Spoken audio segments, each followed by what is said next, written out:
Ada yang bertanya, bagaimana hukumnya membicarakan dan membanding-bandingkan seorang guru dengan guru yang lainnya. Ada satu buah kasus berkenaan dengan tabiat kebiasaan seorang santri pelajar di sekitar kita yang mungkin sering kita ketemu. Ketika sedang jam kosong, jam tidak ngaji dan sebagainya, terkadang para santri pelajar menggunakan waktunya untuk ngerumpi, ngobrol, bertukar pikiran, cerita sana, cerita sini, bahkan tidak menutup kemungkinan obrolan semakin jauh sampai kepada membicarakan gurunya, bahkan membanding-bandingkan antara guru satu dengan guru yang lainnya. Guru di satu kelas dengan guru di kelas lain, guru di satu sekolah dengan di sekolah lain, atau bahkan di pondok pesantren satu dengan pondok pesantren yang lain. Lantas bagaimana hukumnya membicarakan dan membanding-bandingkan antara guru satu dengan guru yang lainnya? Maka dalam hal ini kita lihat referensi dari kitab Mau'izatul Mu'minin jilid 2 halaman 27. Wal qaulul jami' fil ghibati ma jaa fi qawlihi sallallahu alaihi wasallam.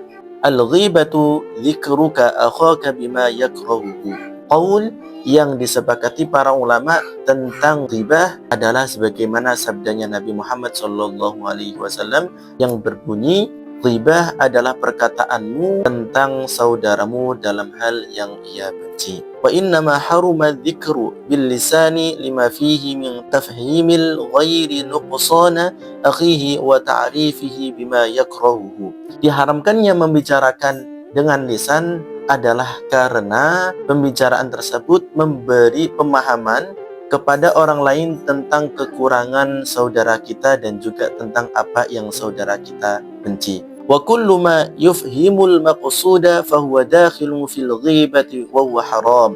Dan setiap sesuatu yang memberi kefahaman tentang yang tujuannya menjelek-jelekkan atau membicarakan keburukan orang lain, maka itu termasuk ghibah dan hukumnya haram.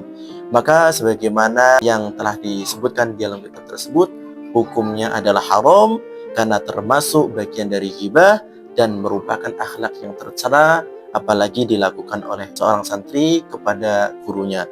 Na'udzubillah. Dan barangkali bisa jadi dari hal itu membuat seorang santri tidak mendapatkan keberkahan dari ilmu yang telah dipelajarinya kepada guru tersebut. Dalam referensi yang lain, di dalam kitab Al-Majmu' Syarah Muhadzab jilid 1 halaman 63 dikatakan, wa min adabil muta'allim ayyataharra ridhal muallim wa in khalafa ra'ya nafsihi wa la yaghtabu 'indahu wa la yufshi lahu sirran. Yakni termasuk salah satu adabnya seorang murid kepada guru adalah mengharapkan dan mengusahakan agar dirinya mendapatkan ridhonya seorang guru walaupun terkadang ada selisih pendapat, sebagaimana contohnya adalah Al-Imam Asy-Syafi'i dan kepada gurunya yaitu Al-Imam Malik pernah berbeda pendapat, namun dalam hal ini tetap Al-Imam Syafi'i sebagai murid menghormati beliau, Al-Imam Malik sebagai gurunya. Wa ay yuraddu ghibatahu idza sami'aha fa in ajaza faraqa dzalikal majlis. Ketika ia melihat ada orang lain yang menghibah gurunya, maka ia harus segera memberhentikannya atau menolak ghibah tersebut.